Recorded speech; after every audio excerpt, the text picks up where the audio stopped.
கட்சிகள் ஏற்கனவே கூட்டணியில் அமைந்துள்ள கட்சிகளுக்கு ஒவ்வொரு கட்சிகளுக்கும் எத்தனை இடம் என்று அறிவிக்கப்பட்டு விட்டது. இப்பொழுது அறிவிக்கப்பட்ட அதன்படி எந்தெந்த தொகுதி எங்கள் கூட்டணியில் இடம்பெற்றுகின்ற கட்சிகள் ஒதுக்கப்படும் என்ற அறிவிப்பை இப்பொழுது வெளியிடுகின்றேன். பாரதிய ஜனதா கட்சி, தேசிய ஜனநாயக கூட்டணியில் அங்கமைக்கின்ற பாரதிய ஜனதா கட்சி ஏற்கனவே 27 இடங்கள் வருகின்ற சட்டமன்ற பொதுத் தேர்தலில் போட்டியிடுவதற்கு ஒதுக்கப்பட்டுள்ளன.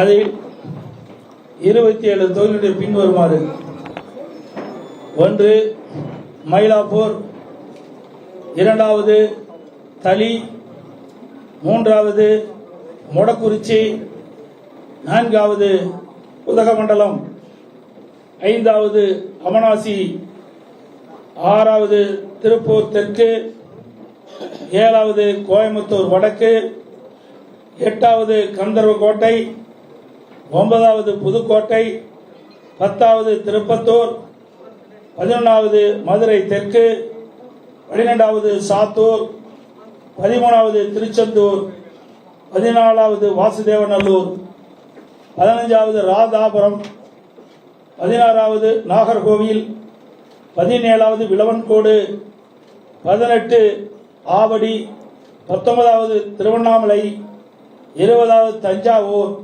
21வது திருவாரூர், 22வது அறந்தாங்கி, 23வது மானாமதுரை, 24வது ராமநாதபுரம், 25வது குளச்சல், 26வது பத்மநாதபுரம், 27வது ராசிபுரம் தனி.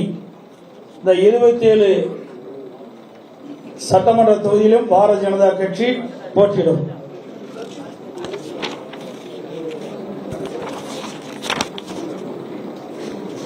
தேசிய ஜனநாயக கூட்டணியில் அங்கமைக்கின்ற பாட்டாளி மக்கள் கட்சிக்கு 18 இடங்கள் ஏற்கனவே அறிவிக்கப்பட்டுள்ளன.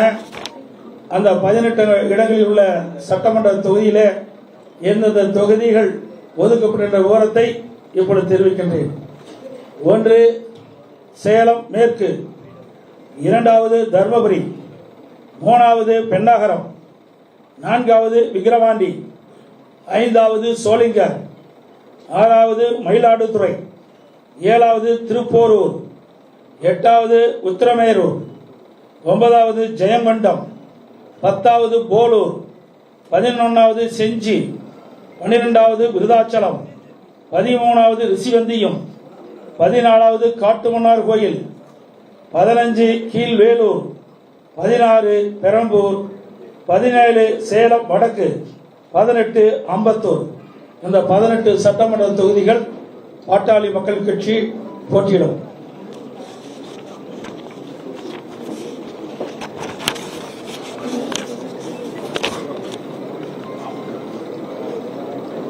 அம்மா மக்கள் முன்னேற்ற கழக கட்சிக்கு ஏற்கனவே 11 சட்டமன்ற தொகுதியில் அறிவிக்கப்பட்டுள்ளன. அந்த 11 சட்டமன்ற தொகுதியில் எந்தெந்த தொகுதிகள் அந்த கட்சி வழங்கப்பட்டுகின்ற விவரத்தை தெரிவிக்கின்றேன். 1 பெரியகுளம், 2வது மன்னார்குடி, 3வது திருவையாறு, 4வது காரைக்குடி, 5வது திருப்பத்தூர் மாவட்டம், 6வது நாங்குநேரி, 7வது ஒட்டப்பிடாரம், 8வது திருச்சிராப்பள்ளி மேற்கு, 9வது சைதாப்பேட்டை, 10வது பூந்தமல்லி, 11வது மடத்துக்குளம். இந்த 11 சட்டமன்ற தொகுதியிலும் அம்மா மக்கள் முன்னேற்ற கழகம் போட்டியிடும்.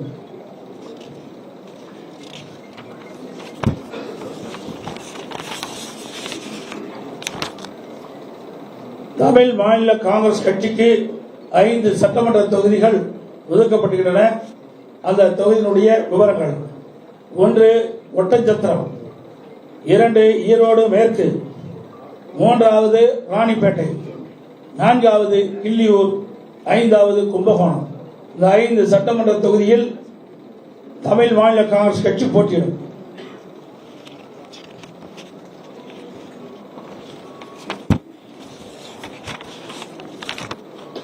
இந்திய ஜனநாயக கட்சி போட்டியிடுகின்ற விவரங்கள்: 1 பல்லாவரம், 2 குன்னம், 2 சட்டமன்ற தொகுதியிலும் இந்திய ஜனநாயக கட்சி போட்டியிடும்.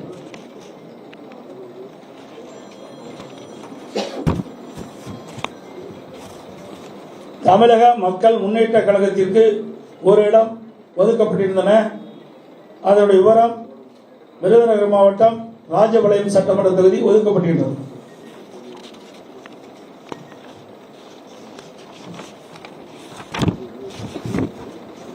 புரட்சி பாரத கட்சிக்கு ஒரு இடம் ஒதுக்கப்படுகின்றது. அதனுடைய விவரம்: திரு கீழ் வைத்தியான் குப்பம், கீழ் வைத்தியான் குப்பம், அந்த கேவி குப்பம் தனி அந்த தொகுதிக்கு, இந்த தொகுதியை புரட்சி பாரத கட்சிக்கு ஒதுக்கப்படுகின்றன. அனைத்து இந்திய அண்ணா திராவிட முன்னேற்ற கழக தலைமையில் அமைக்கப்பட்ட தேசிய ஜனநாயக கூட்டணியில் அங்கம் வைக்கின்ற கட்சியினுடைய தொகுதி பட்டியல் அறிவிக்கப்பட்டுவிட்டது, நிறைவு ஆகிவிட்டது. எஞ்சிய தொகுதியில் அனைத்து இந்திய அண்ணா திராவிட முன்னேற்ற கழகம் போட்டியிடும். இது போக மீதி கழிச்சுக்கணும். நீ கணக்கு போட்டுக்க, நான் சொன்னேன்ல எத்தனை இடம் நீ கணக்கு மீதி எஞ்சிய தொகுதியில் அனைத்தும் அனைத்து இந்திய அண்ணா திராவிட முன்னேற்ற கழகம் போட்டியிடும். விரைவில் எங்களுடைய போட்டியிடும் தொகுதிகள் அறிவிக்கப்படும்.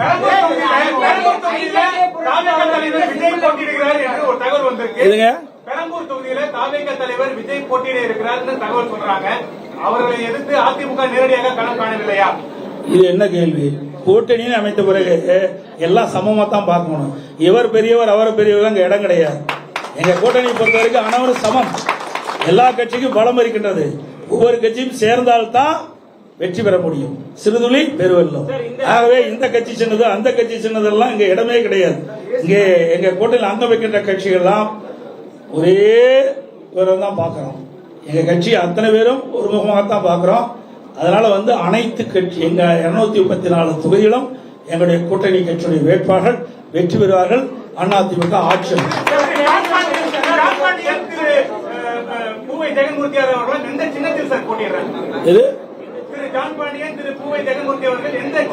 அதெல்லாம் விருப்பம். எங்களெல்லாம் திமுக மாதிரி எல்லாம் கண்டிஷன் கிடையாது. எங்க கட்சியில் இருக்கிறதெல்லாம் ஜனநாயக முறைப்படி செயல்படுகின்ற கட்சி. அந்தந்த கட்சிகள் என்ன விருப்பம் இருக்குதோ அந்த கட்சியின் அடிப்படையில் போட்டியிடும். இந்த தேர்தலை பொறுத்த வரைக்கும் ஆளும் கட்சியான திமுகவை எதிர்த்து நீங்க ஒரு பலமான ஒரு கூட்டணி உருவாக்கிருக்கீங்க. மற்றொரு புறம் தனித்து தாவேகா மற்றும் நாம் தமிழர் கழிறாங்க. இப்ப இந்த தேர்தல் மூலமாக இந்த எதிர்ப்பு ஓட்டுகள், அதிருப்தி ஓட்டுகள், அரசு மீதான அதிருப்தி ஓட்டுகள் பிரியறதுக்கான வாய்ப்புகள் உள்ளதா சொல்லப்படுது. இது உங்களுக்கு எப்படி அது பாதகமா இருக்குமா சாதகமா இருக்கு? ஊடக நபருக்கும் பத்திரிகை நபருக்கும் சொல்லி தெரிய வேண்டிய அவசியமே இல்லை. பிரதான கட்சி அதிமுக கட்சி. எங்க கூட்டணியில் அங்கம் வைக்கின்ற கட்சிகள்லாம் வாக்கு வங்கி உள்ள கட்சிகள். நாங்கள் எல்லாம் ஒன்றாக சேர்ந்திருக்கின்றோம். எதிர்ப்பு ஓட்டு எங்க கூட்டணியில் அங்கம் வைக்கின்ற கட்சிகள் போட்டிக்கின்ற தொகுதிக்கு தான் கிடைக்கும். அதில் எந்த மாறுபட்ட கருத்து கிடையாது. ஏற்கனவே அனைத்து இந்திய அண்ணா திராவிட முன்னேற்ற கழக தலைமையில் இங்க இருக்கிற கூட்டணிகள்லாம் அமைத்து போட்டிட்டு இருக்கிறோம். மக்கள் திராவிட முன்னேற்ற கழகத்தை அகற்ற வேண்டும் என்ற முடிவுக்கு வந்துட்டாங்க. மக்கள் கொதித்து போயிருக்கிறாங்க. அனைத்து இந்திய அண்ணா திராவிட முன்னேற்ற கழகம் கடந்த 5 ஆண்டுகளமாக பிரதான எதிர்கட்சியாக சட்டமன்றத்திலே மக்களுடைய பிரச்சனையை எடுத்து வைத்து மக்களுக்காக வாதாடி இருக்குது. அதான் பார்க்கணும். மக்களுக்காக போராடுகின்ற கட்சி அதிமுக கட்சி. இங்க கூட்டணியில் அங்கம் வைக்கின்ற கட்சிகள் அனைத்தும் மக்களுக்காக போராடி கொண்டிருக்கின்றனர். அவ்வப்போது எந்தெந்த இடத்துல மக்களுக்கு பிரச்சனை இருக்குதோ அந்தந்த இடத்துல எங்களுடைய கூட்டணி கட்சி தலைவர்கள் ஏற்கனவே அவர்கள் மக்களுக்காக சேவை செய்து கொண்டிருக்கிறாங்க. மக்களுடைய பிரச்சனையை தீர்ப்பதற்காக அரசுடைய கவனத்திற்கு கொண்டு வருவதற்காக போராட்டங்களும் ஆர்ப்பாட்டம் நடத்தி கொண்டிருக்கிறார்கள். ஆக அப்படி இருக்கின்ற பொழுது எதிர்ப்பு எங்க கிடைக்கும்? மக்களுக்காக யார் குரல் கொடுக்கிறாங்களோ அவருக்கு தானே கிடைக்கும். வீட்டில் இருக்கிறவங்களுக்கு கிடைக்காது.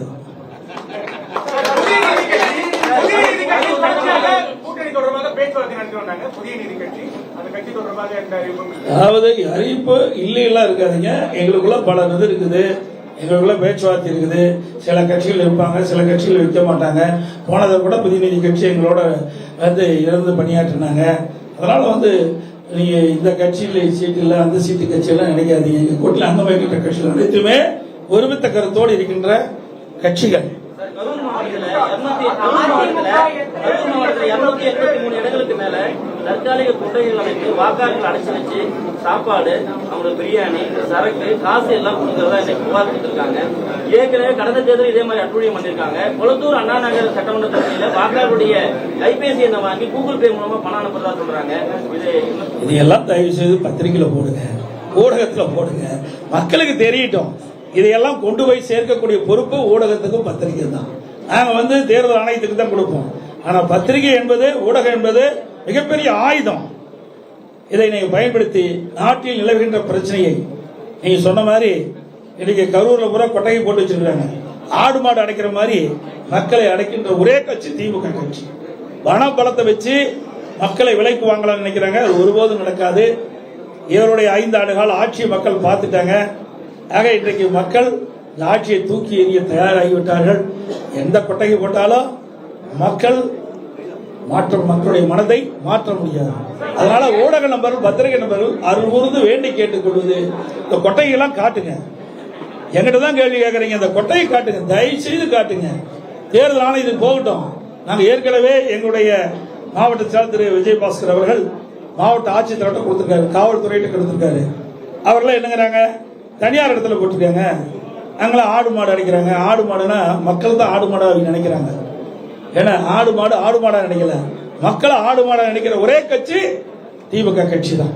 அதனால இந்த தேர்தலில் மக்கள் திராவிட முன்னேற்ற கழக தலைமையில் அமைக்கப்பட்ட கூட்டணிக்கும் தகுந்த பதிலடி கொடுப்பார் என்பதை தெரிவித்து, இந்த சட்டமன்ற தேர்தலை பொறுத்த வரைக்கும் எங்களுடைய கூட்டணிகள் வலிமையான கூட்டணி, வெற்றி கூட்டணி. எங்களுடைய கூட்டணியின் சார்பாக அறிவிக்கப்பட்ட 234 தொகுதியிலும் கடுமையாக பாடுபடுவோம். எங்களுடைய கூட்டணி கட்சி சேர்ந்த நிர்வாகிகள், தலைவர்கள், தொண்டர்கள் இரவென்றும் பகலென்றும் பாராமல் எறும்பை போல, தேனீக்கிளை போல சுறுசுறுப்பாக செயல்பட்டு மக்களை சந்தித்து, வாக்காளரை சந்தித்து, எங்களுக்கு அதிகமான வாக்குகள் எங்களுடைய வேட்பாளர் கிடைப்பதற்கான பிரச்சாரத்தை மேற்கொள்வார் என்பதை நேரத்தில் தெரிவித்து, 5 ஆண்டு கால அவல ஆட்சி நாட்டு மக்களுக்கு எடுத்துச் சொல்வார்கள். அதேபோல அனைத்து இந்திய அண்ணா திராவிட முன்னேற்ற கழகம் 2010 2020 வரை பல்வேறு திட்டங்களை தமிழகத்திலே செயல்படுத்தியிருக்கின்றனர். இந்த திட்டத்தின் மூலமாக இந்தியாவிலேயே தமிழ்நாடு முதன்மை மாநிலம் என்ற பெயர் பெற்றது அண்ணா திமுக ஆட்சியினர். ஆனா திமுக ஆட்சியில கடன் வாங்குவதில் முதல் மாநிலம் என்ற பெயர் பெற்றது திமுக. இதெல்லாம் நாங்கள் மக்களிடத்தில் எடுத்துச் சொல்வோம். சட்ட ஒழுங்கு அடியோடு சீர்கட்டு விட்டது. பாலியல் கொடுமை நடக்காத நாளே இல்லை. அந்த அளவுக்கு ஒரு மோசமான நிலை தமிழகத்தில் நிலவிக் கொண்டிருக்கிறது. அதே போல மத்திய அரசிடம் பல்வேறு திட்டங்கள் தமிழகத்துக்கு வந்திருக்கிறது. மெட்ரோ ரயில் திட்டம் ஒரே நேரத்தில் 63 கோடி ரூபாய் அடிக்கல் நாட்டப்பட்டது.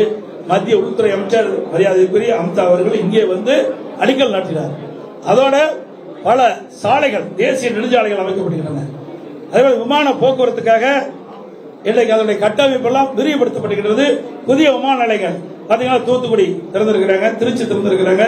என்ன பல விமான நிலையங்கள் நிலம் எடுத்து கொடுத்திருந்தா வேகமா செஞ்சிருப்பாங்க. அதே ரயில்வே பாதைகளுக்கு இந்த அரசு மெத்தன போக்கின் காரணமாக முறையாக நிலம் எடுத்து கொடுக்காத காரணத்தினால் அவர் ஒதுக்கப்படுகிற நிதியோட முழுமையாக செயல்பட முடியாத ஒரு அவல நிலை இருக்கின்றது. மத்திய அரசை பொறுத்த வரைக்கும் மத்திய அரசிலிருந்து கிடைக்கின்ற திட்டங்கள் முழுமையாக அவர்கள் வழங்கிக் கொண்டிருக்கின்ற செய்தியும் இந்த நேரத்தில் தெரிவித்து, மத்திய அரசு மாநில அரசு இணைந்து செயல்பட்டால்தான் மக்களுக்கு தேவையான நன்மைகள் செய்ய முடியும். அந்த அடிப்படையில் தான் எங்களுக்கு கூட்டணி எல்லாம் அமைந்திருக்கு என்பதை மகிழ்ச்சியோடு தெரிவித்து வருகின்ற ஊடகங்களுக்கு நன்றி தெரிவித்து விடைபெறுகின்றேன். நன்றி, வணக்கம்.